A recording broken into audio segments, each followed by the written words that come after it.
I'm Ted Kubitis.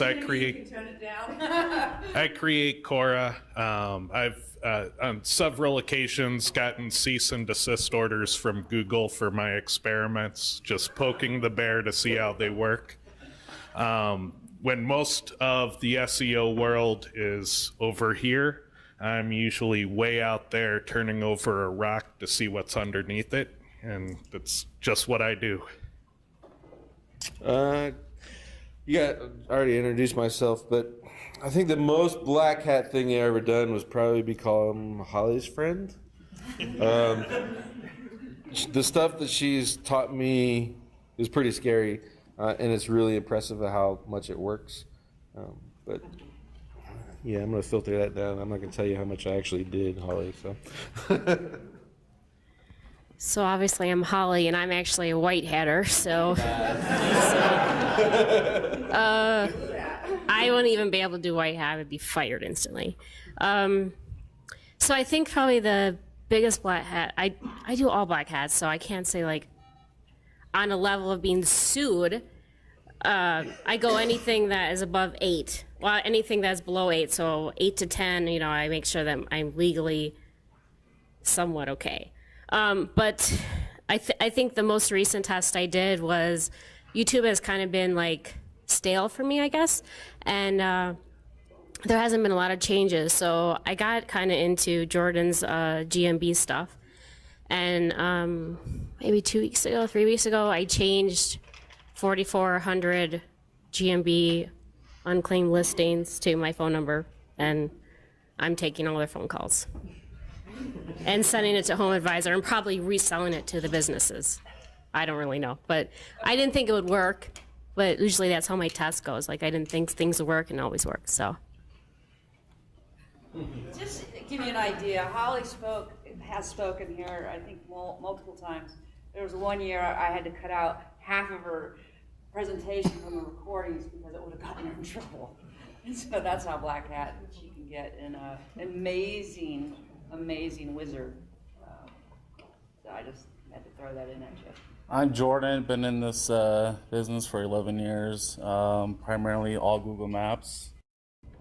When I started, I managed about 5,500 map listings for anything from locksmith to auto glass, garage doors. Probably the darkest thing I did was I was trying to rank a locksmith in a pretty busy city, and there's about 30 locations there. And I went into this old thing called MapMaker, and I took all of their pins and moved them far out of the city, so I was the only one in that city. Then I started getting more traffic, and I showed up in the one pack, and then that was it, and I won. Why don't we start there? How do you do that? You can still do it. So there used to be a thing called MapMaker, and about 60% of all Google Maps location streets was built by users. So I had a pretty high user account. This is how I used to do my testing with Gmail to find out what actual factors were. I would actually create fake cities, fake streets, houses, buildings, and I would go put in my own listings, and I would be the only business in that entire city. So that's how I came to find what's working and what's not. I still do testing like that. I can't build my own cities right now, but I still do some of those types of tests. So. Awesome, thank you. So questions from you guys, for these guys, yeah? Did you have to add a mayor, a governor? He's asked, did you have to Did I have to have a mirror? Yeah, mayor? Mayor. Oh, a mirror? If you have a city, you gotta have a mayor, you know? No, it was unincorporated for sure. On that note, most cities have a mayor whose GMB is unclaimed, just for reference. There you go, Holly. Another. Just saying. And if that's the case, you should be claiming that knowledge panel. Yeah. So, And then resell it to them. Holly, from the lecture you gave us last year on YouTube, how much has YouTube changed in terms of like getting views for unlisted videos? Have they figured anything out, or it's still the same? So every time I talk about it, they fill the hole. So we just have to find a different hole. So last year we would send 30,000 day 1, 30,000 day 2, go live and list it on 30,000 day 3, and it was in ranking within hours. the hole is technically closed if it's a high competitive thing. So this is recorded. I can clear you out. I have before. Put a black square. So I'll give you crumbs. Okay. So if you can figure it out, then that's good. But I can't say exactly what the hole is because. So basically, you put up a live stream, and you order live streaming views, and you order 20,000, and then you go watch Netflix. That's pretty much what the hole is now. I mean, you can do things like CTR. You can use microworkers. You can use mTurk. You can use, there's a new microworkers company in Asia that you can use. So you can still buy views, but really the quickest way to rank is by putting up a live stream and sending a shit ton of views to it.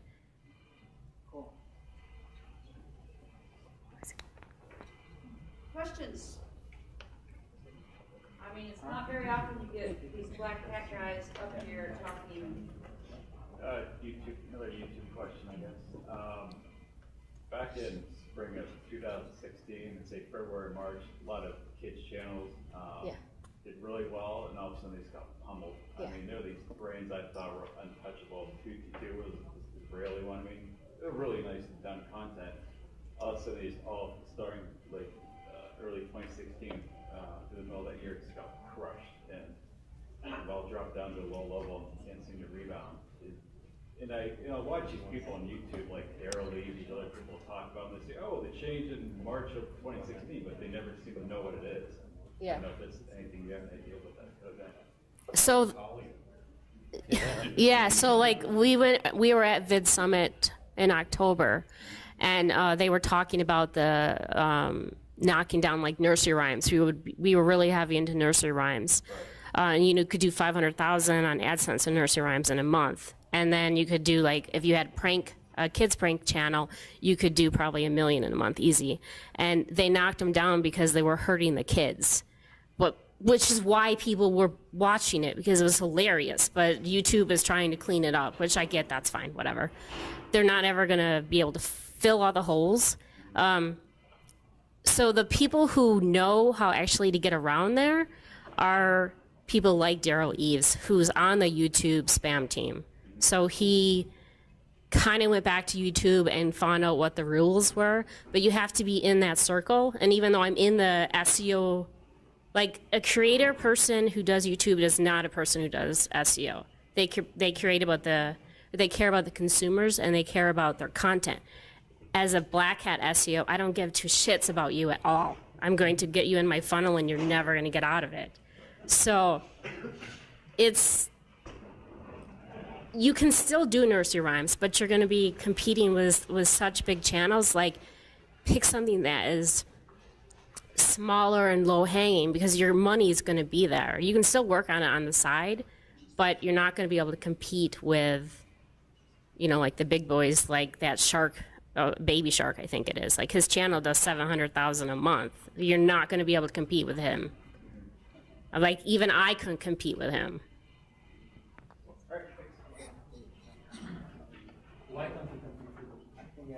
Because I don't want to Right, so I can't compete with them because I'd have to hire a animated team, and to have those animated videos made, because we looked at it in Chiang Mai last year, it was like it's like $3,000 to $5,000 per 1 minute. The videos are around 30 to 45 minutes. I'm more of like a tester. I like to test things and see what I can break and get in trouble with. This is not a testing platform for nursery rhymes. So for me, I get really bored with that. And so you just do an animated video and you pop it up and you buy your views and you buy your live streaming. And then, okay, so the money comes in, but it's not what makes me thrive. So I wouldn't want to compete with them. And I wouldn't want to learn how to compete with them either. Like learning by going to white hat conferences, which I'm not even invited to,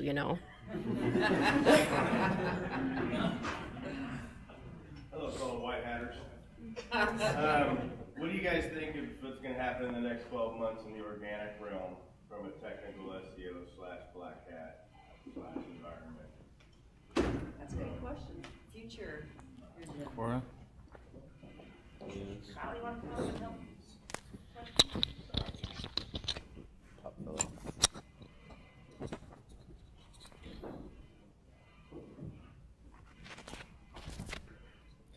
Sorry if there was mic noise to the web streamers. So what does the future hold? And so one of the things I think we've discovered is that Google has reverted. People commonly say it's not 2004 anymore. Well, it's kind of 2004 again. So Clint alluded to that in his presentation. Another thing is that it's getting cheaper and easier to reverse engineer Google and any ranking factors. And so I'll go into this in my presentation, but Moore's law is on our side. As computers get cheaper and faster, it gets easier and easier to run the numbers to figure out why they do what they do.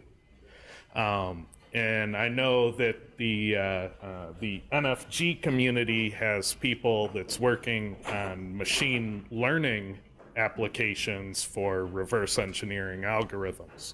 So probably in the next 2 or 3 years, we're going to start seeing the next generation of what comes after Cora, what comes after Page Optimizer Pro. Because really, we're just kind of an opening volley of science in our industry. And so it's going to get off the hook because there are better, smarter people than me who are going to take it somewhere better soon. That's true. There's nobody smart. I'll let Kyle elaborate. Yeah, I think what I see is old school spam works again. For sure. It's definitely there. So the what is old is new. And I think a lot of people, the reason that you can use it can be effective is because people have the mentality of, oh, that was old, it doesn't work anymore, but then they never try it. They never test it out for themselves. They just go with what the general consensus is, and the general consensus is, oh, that doesn't work anymore. And that's where I think from what the guys on this panel, what Holly was saying, that she tests stuff, and Ted was saying, I turn over rocks. That's what you should be doing. That's what an SEO should be doing, not just reading a blog in Moz and trying to apply something, but actually going out and doing your own SEO. And that's when you figure out what those things can do.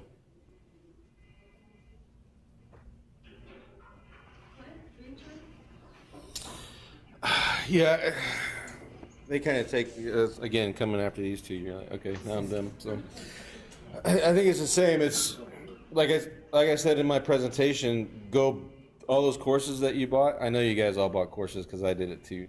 Go back and find the nuggets and mash those together and come up with new ways.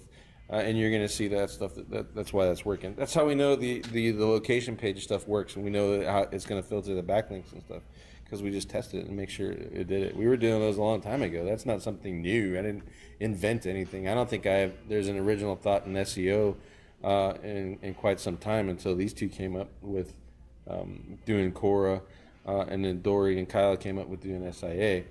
Before that, we were all just doing what everyone else did, and that's just repeating what you heard, and then you tried it out, and it worked one time, and it was great. So that's honestly, that's what I would do. Is this year, 2019, go back to 2008, 2009, 2000, and try those things, because they're working again, and they're working like gangbusters.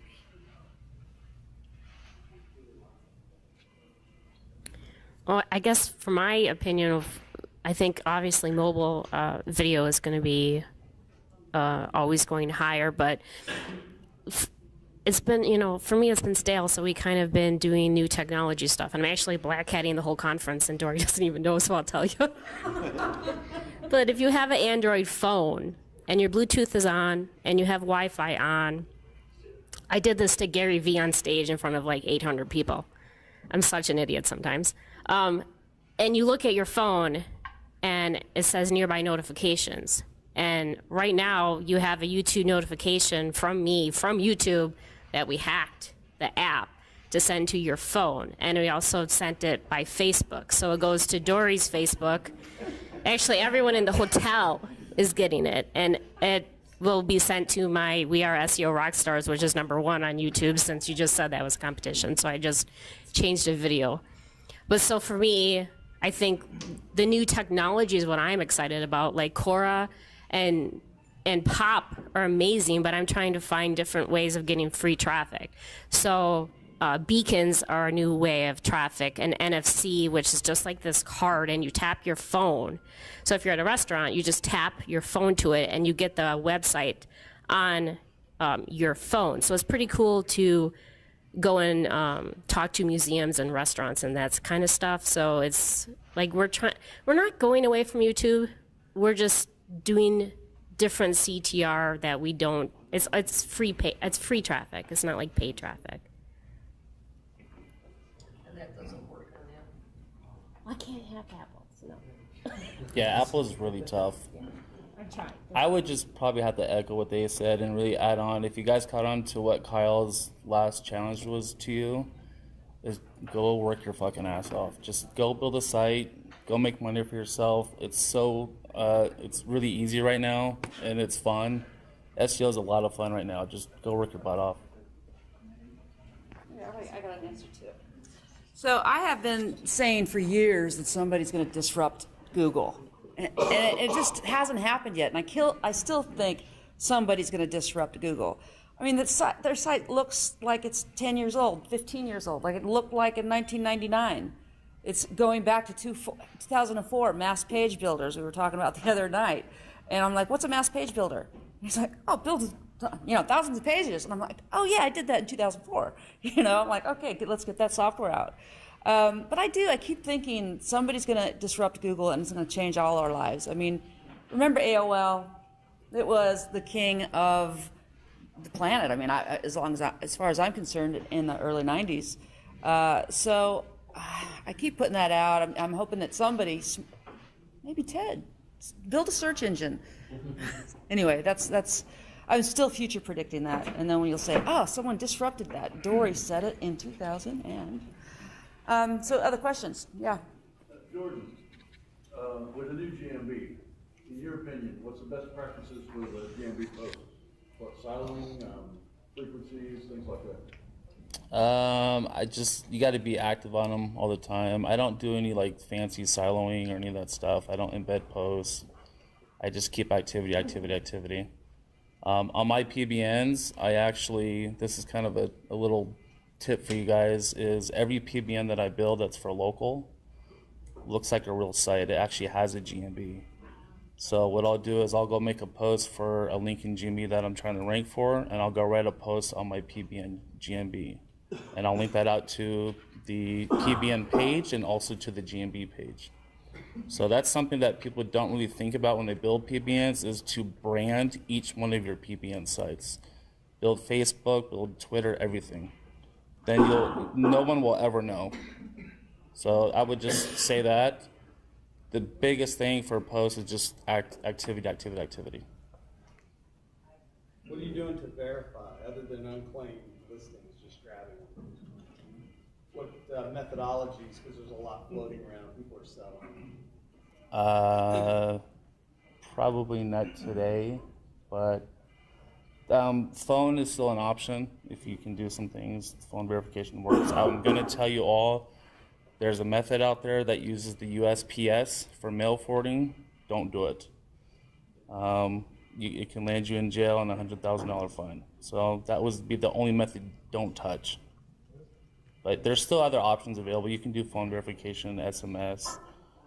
Sometimes if you have a domain email in your Search Console, sometimes by just setting all that up, it will send you an email verification too. Can you repeat that warning? A few people asked what about that? Yeah, so there's a methodology out there right now. It's something that I used to do about 4 years ago, and it was mail forwarding. So you go to the USPS, put in the new address, wait about 2 weeks until you get that letter in the mail that, hey, we've already done the forwarding. Then go create the listing on the address that you want it to be on, and then it takes a little bit longer. It takes about 2.5 weeks to get the postcard. But you now have a verified listing on the new address that you forwarded to. I'm going to tell you right now that is mail fraud. and it will land you 5 years in jail and a $100,000 fine. Just doing SEO. Yeah, I know. I'm just telling you, but that's my warning to everybody. I do have a very good friend of mine in Seattle who's in jail right now because of it. It also gets you no credit in jail. Yeah. Yeah.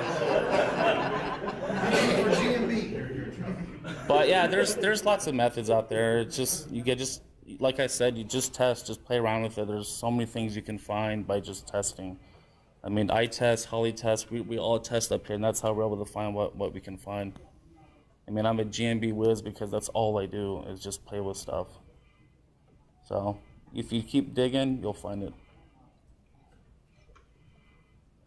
What about international businesses? I mean, they're going to this wide and like your money or your life thing, where certain businesses or certain niches are become very, very difficult to rank for.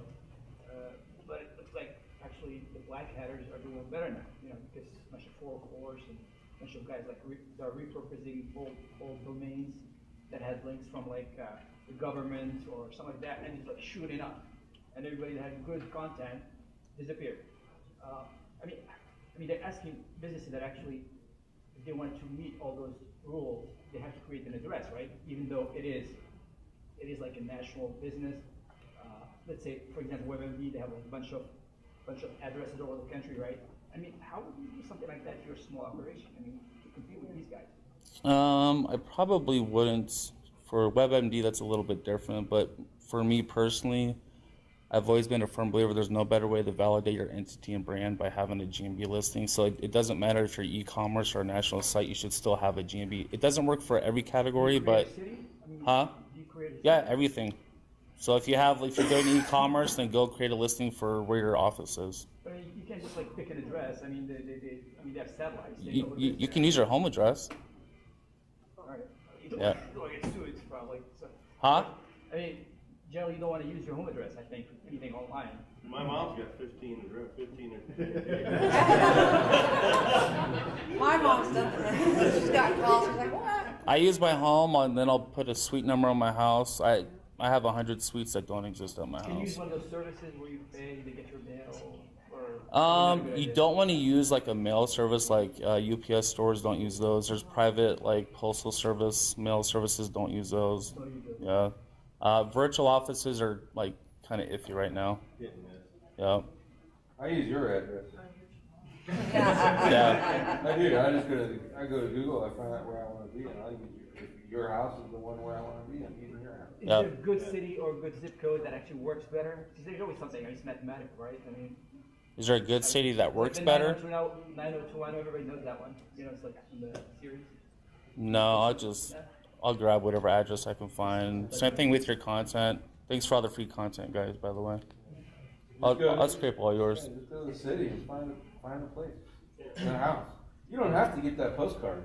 Don't let everyone fool you and think you got to get that postcard. Yeah. All I got to do is wait for 2 weeks, and then I'll call Google and social engineer their asses. They're all in India anyway. They're not getting paid very well. They really don't care. So if you're really nice to them and talk to them, they're going to verify. Or just tell them if you don't verify this, I'm going to remove my AdWords Express account. But you They're can't like, forward okay. it, right? Like, let's say you lived in an old... Yeah, don't forward it, but you there's... lived in an old address. I mean, you lived there before. Yeah, if it's like a real address that you used to live at, then yeah, you can do Like mail 5 years forwarding. ago? But don't send like 100 letters to like all these fake addresses. All right. Thank you. But yeah, sure. Okay, so this is a question of duality for both of you. We've been experimenting with mass page builders for about the past year, but over the past 2 weeks, we've seen some really tricky results, both on YouTube and then for maps as well. So we're embedding on the mass pages, so locally, each of the local pages, and then having a local map on each of those pages, and we'll wrap them in schema. Holly, have you seen if like embedding, especially for very competitive terms, does embedding still have the same effect it used to, especially if it has a geo modifier?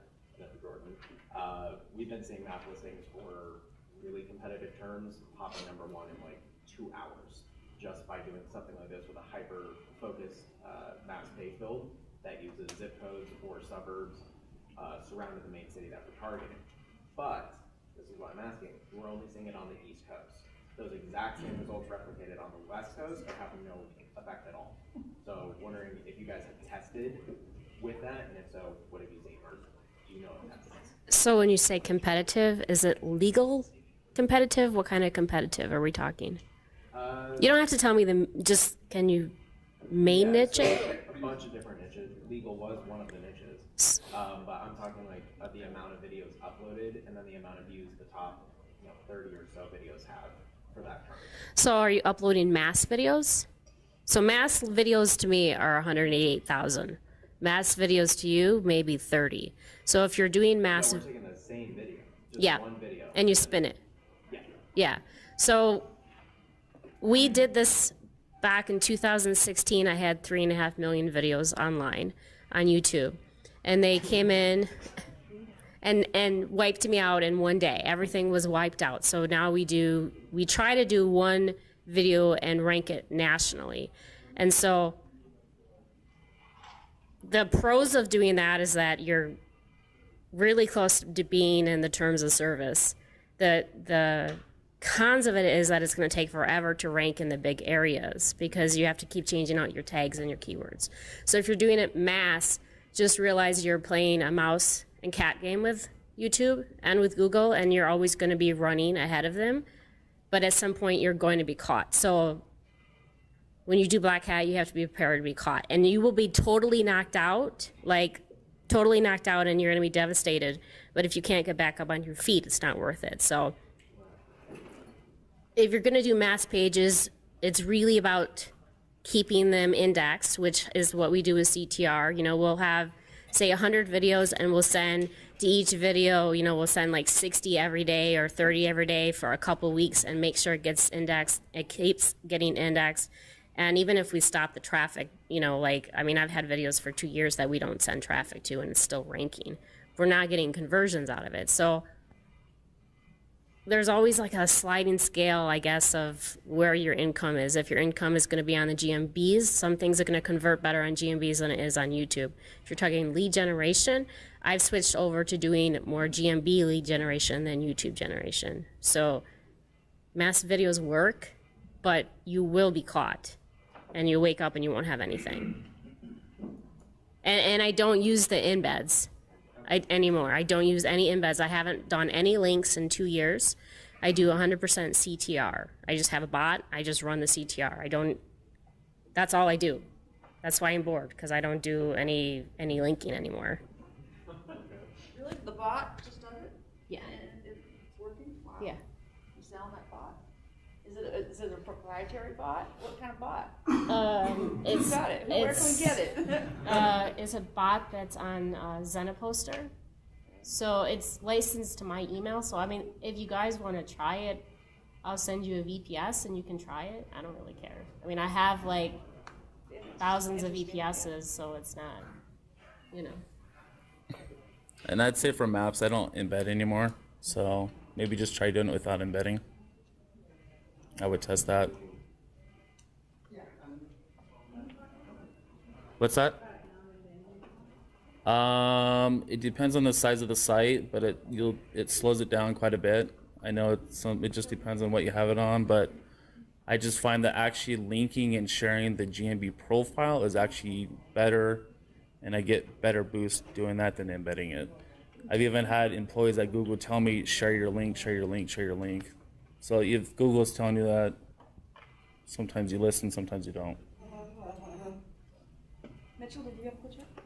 Yeah, I'm just curious for each one of you. What in the Blackhat space do you do that makes you have that butt-puckering moment as you're about to click, okay? But you do it anyways, because it's either a thrill, it's fun, it's gonna get you where you wanna be, but you kinda like, you pause for a moment before you decide to go ahead and move forward. You guys are all different, so I'm just curious, like, what is that thing? Still gives you some angst. Yeah, so what's the thing that makes us scared before we hit the black hat button? So my new thing right now is Facebook. So I'm trying to see what I can do to send traffic to Google properties from Facebook ads. And usually what I'll do is just a little trick. If you're trying to do that, I'll send like 301s to like a listing, send the 301 to a regular site first, and then once the ad gets approved, then you switch it over. So, but lately I just been sending 301 or Bitleys directly to the GMB listings, and so far, knock on wood, my Facebook ads hasn't gotten shut down yet, so we'll see. So basically, you're like showing something to Facebook that's not supposed to. Yeah, because in their terms, like they don't want you linking out to like a YouTube video. You have to use like a buffer in between. But I mean, they still see it, but just wait till it gets approved first and then move it over. Do they ban you for live? Like No, they'll give you a warning, and they'll sometimes like after like 2 or 3 times you do it, they'll ban your ads account. So I do it on like a fake Facebook account. Are you cloaking? That's a new thing that I'm testing right now. Yeah. Yeah. What are you cloaking? How so? Well, we're taking them from the site's just from archive.org, reproducing those, and then I just have a cloaking script that cloaks it, so it sends all the eyeballs to the site that we got from Wayback Machine, and the Google bots go to the page we want them to read. So that's pretty much it. It's like what I'm doing. Yeah, and I'm testing it with customers because I have customers, that buy links from me, and they want to see their post. It's really interesting. I'm like, no, this is a better site. We're not going to get caught as easily when we're doing, public link networks. But it seems like people want to see their links in a post. So in our link networks, we only have it maybe 20% cloaked right now because I'm kind of testing it with my customers. But for me, I love cloaking. Are you using any software for cloaking? Just cloak your We have my programmer programmed the HTTP access. I used to have Cloaking program, yeah. Clint, do you think negative SEO still works? Like, can you send porn and Viagra links and nail site? Oh, easily. But you got to do it right. Like, gone are the days of firing up GSA search engine ranker and sending a whole bunch of links to somebody. Google's getting really good at figuring those out. But that method I talked about there in my presentation, that works pretty good. So it's kind of balanced. If you're a good SEO, you kind of want to get neg SEO. I had a site that got 150,000 of those porn links and stuff. I disavowed all of them, which basically is just no follow. And now I can rank anywhere I want to with that site, and I don't even build backlinks to it. I'm getting all the power and all the credit for having the links. So whoever sent those to me, appreciate it. Can you do those to a couple other sites? That'd be awesome. So you still disavow them? I still disavow. Did you receive a warning, or did you just disavow? I got a natural link penalty. Any auditor with common sense would know that I wouldn't intentionally build porn links to my website, but they gave me the thing anyway. Probably not. No. If Google doesn't raise flags to you, then don't mess with that disavow tool, because you can just mess things up. You won't mess things up a lot, but you can mess things up. So just I don't use it unless I get a message from Google. And then, when do I hit pause? Anything dealing with the money site. I think the White Hatters have done a really good job at making Black Hat SEO look bad. But they failed to mention that White Hat is slow as hell.